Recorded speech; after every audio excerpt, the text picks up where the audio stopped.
Hi hello welcome back to our YouTube channel. പുതിയൊരു വീഡിയോയിലേക്ക് എല്ലാവർക്കും സ്വാഗതം. ഇന്നത്തെ നമ്മുടെ റെസിപ്പി നല്ലൊരു അടിപൊളി ചിക്കൻ ഫ്രൈഡ് മോമോസാണ്. എല്ലാവർക്കും വളരെയധികം ഇഷ്ടപ്പെട്ടൊരു ഐറ്റമാണ് ചിക്കൻ മോമോസ്. നമുക്ക് ആദ്യം ചിക്കൻ ഫ്രൈ ചെയ്തെടുക്കാം. മുളക് പൊടി, മഞ്ഞൾപ്പൊടി, കുറച്ച് ഉപ്പും കൂടെ ചേർത്തിട്ട് മാഗ്നേറ്റ് ചെയ്ത് വെക്കുക. ശേഷം നല്ല വെളിച്ചെണ്ണയിലോ ഓയിലോ ചേർത്തിട്ട് പൊരിച്ചെടുക്കുക. അതാണ് നമുക്ക് ആദ്യം വേണ്ടത്. ബോൺലെസ് ആണെങ്കിൽ ഏറ്റവും നല്ലത്. ഇനി എല്ലുള്ള പീസാണെന്നുണ്ടെങ്കിൽ കുഴപ്പമൊന്നുമില്ല. ഞാൻ എല്ലുള്ള പീസും കൂടെ എടുത്തിട്ടാണ് ചെയ്യുന്നത്. പിന്നെ നമുക്കിതിലേക്ക് വേണ്ടത് മൈദയാണ്. അത് ആവശ്യത്തിന് 1 കപ്പ് മൈദയാണ് ഞാനിവിടെ എടുത്തിട്ടുള്ളത്. അത് നമുക്ക് റൗണ്ട് ചെയ്തിട്ട് ചെറിയ ചെറിയ പീസാക്കിയിട്ടല്ലേ എടുക്കുക, നന്നായി പരത്തിയിട്ട്. അപ്പോൾ ആവശ്യത്തിനനുസരിച്ച് നിങ്ങൾക്ക് എത്രയാണോ വേണ്ടത്, നിങ്ങളുടെ വീട്ടിൽ എത്ര ആളുകളുണ്ടോ അതിനനുസരിച്ച് ഉണ്ടാക്കുക. കുറച്ച് ഉപ്പും ഇളം ചൂടുവെള്ളം ചേർത്ത് നന്നായിട്ട് കുഴച്ചെടുക്കുക. ഒരുപാട് വെള്ളം ആദ്യം തന്നെ ഒഴിക്കാണ്ടിരിക്കുക. കുറച്ച് വെള്ളം ഒഴിച്ചിട്ട് ആവശ്യത്തിനനുസരിച്ച് ചേർത്ത് കൊടുത്തിട്ട് കുഴച്ചെടുത്താൽ മതി.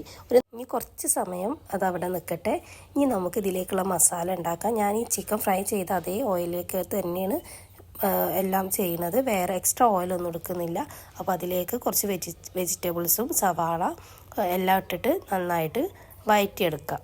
നിങ്ങൾക്ക് എന്തെല്ലാം വെജിറ്റബിൾസ് ഉണ്ടോ അതൊക്കെ ആഡ് ചെയ്ത് കൊടുക്കുക, നോ പ്രോബ്ലം. അപ്പോൾ ടേസ്റ്റ് കൂടിയോളും കുറവൊന്നും ചെയ്യില്ല. അപ്പോൾ അതിനനുസരിച്ച് ഞാനിവിടെ സവാള, ക്യാരറ്റ്, ക്യാപ്സിക്കൊക്കെയാണ് എടുക്കുന്നത്. പിന്നെ കുറച്ച് മഞ്ഞൾപ്പൊടിയും മുളക് പൊടിയും ഇഞ്ചി വെളുത്തുള്ളി പേസ്റ്റ്, കുറച്ച് ഗരം മസാലയും കൂടെ ചേർത്തിട്ട് നന്നായിട്ട് വഴറ്റിയെടുക്കുന്നുണ്ട്. ഓവറായിട്ട് വഴറ്റി കുഴഞ്ഞ് പോകണമെന്നൊന്നുമില്ല. ഒരു മീഡിയം ലെവൽ വഴറ്റിയെടുത്താൽ മതി. ഉപ്പ് ചേർക്കുമ്പോൾ വളരെ ശ്രദ്ധിച്ച് ചേർക്കുക. നമ്മൾ ചിക്കനിലും അതേപോലെ മൈദമാവ് കുഴക്കുന്നതിലും ഒക്കെ ഉപ്പ് ചേർക്കുന്നുണ്ട്. അപ്പോൾ എപ്പോഴും ആവശ്യത്തിനനുസരിച്ച് ഉപ്പ് ചേർത്ത് കൊടുക്കുക. അപ്പോൾ ഞാനിവിടെ ചിക്കന് അത് ചെറിയ പീസാക്കി എല്ലിൽ നിന്നൊക്കെ എടുത്തിട്ട് അതിന് ചെറിയ പീസാക്കിയിട്ട് കൈ വെച്ച് തന്നെ ഞാൻ ചെയ്യുന്നത്. ശേഷം ഒന്നല്ലെങ്കിൽ നമുക്ക് നന്നായിട്ട് ചെറിയ പീസാക്കാൻ കഴിയുമെങ്കിൽ അങ്ങനെ ചെയ്യുക, അല്ലെങ്കിൽ മിക്സിൻ്റെ ജാറിലിട്ടിട്ട് ജസ്റ്റ് ഒന്ന് ക്രഷ് ചെയ്തെടുക്കുക. അതിൻ്റെ ആവശ്യമുള്ളൂ. വേറെ പ്രത്യേകിച്ച് റിസ്ക് ഒന്നും എടുക്കണ്ട. പിന്നെ നമ്മൾ ഉണ്ടാക്കിയ മസാലയ്ക്ക്, വഴറ്റി വെച്ച മസാലയ്ക്ക് നമ്മൾ ഈ ചിക്കന് എല്ലാം കൂടെ ചേർത്തിട്ട് നന്നായിട്ടൊന്ന് മിക്സ് ചെയ്തെടുക്കുക.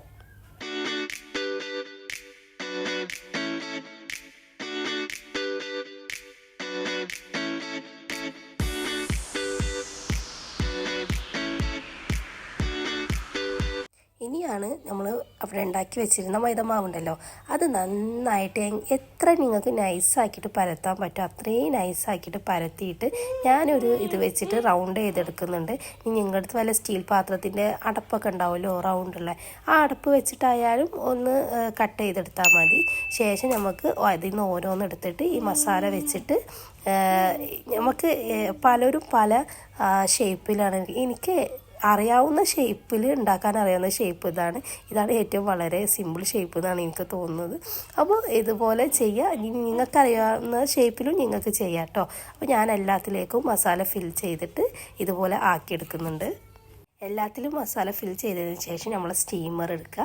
സ്റ്റീമർ എടുത്തതിന് ശേഷം ഇതുപോലെ വെച്ചിട്ട് ആവി കയറ്റിയിട്ട് വേവിക്കുക. ഇതിൽ എണ്ണയോ അല്ലെങ്കിൽ ഓയിലോ ഒന്നും നമ്മൾ ആഡ് ചെയ്യുന്നത്. അതാണ് ഇതിൻ്റെ ഒരു ബെനിഫിറ്റ് എന്ന് പറഞ്ഞാൽ തന്നെ അതാണ്. ഒരു തരി പോലും ഓയിൽ ചേർക്കാനാണ് നമ്മൾ ഇതൊക്കെ ഉണ്ടാക്കിയെടുക്കുന്നത്. അപ്പോൾ ഇതേപോലെ സ്റ്റീമറിൽ ഇതെല്ലാം വെച്ചിട്ട് ഒരു 10-15 മിനിറ്റ് സ്റ്റീം ചെയ്ത് എടുക്കണം. അപ്പോൾ ഇതുപോലെ കിട്ടും, നല്ല വെന്തിട്ട്. പിന്നെ ഇത് കഴിക്കുമ്പോൾ എപ്പോഴും നല്ല ചൂടോടെ തന്നെ കഴിക്കുക. അപ്പോഴാണ് ഇതിൻ്റെ പക്കാ ടേസ്റ്റ് കിട്ടുള്ളൂ. ഈ തണുത്ത് കഴിഞ്ഞ് കഴിഞ്ഞാൽ ഒരു ടേസ്റ്റ് ഉണ്ടാവില്ല. അപ്പോൾ ഇന്നത്തെ വീഡിയോ എല്ലാവർക്കും ഇഷ്ടപ്പെട്ടെന്ന് കരുതുന്നു. നല്ല അടിപൊളി ടേസ്റ്റിയായ ഒരു ചിക്കൻ ഫ്രൈഡ് മോമോസാണ് നിങ്ങൾ കണ്ട വീഡിയോ. അപ്പോൾ എല്ലാവരും മറക്കാണ്ട് സബ്സ്ക്രൈബ് ചെയ്യുക, ലൈക്ക് ചെയ്യുക. ബായ്.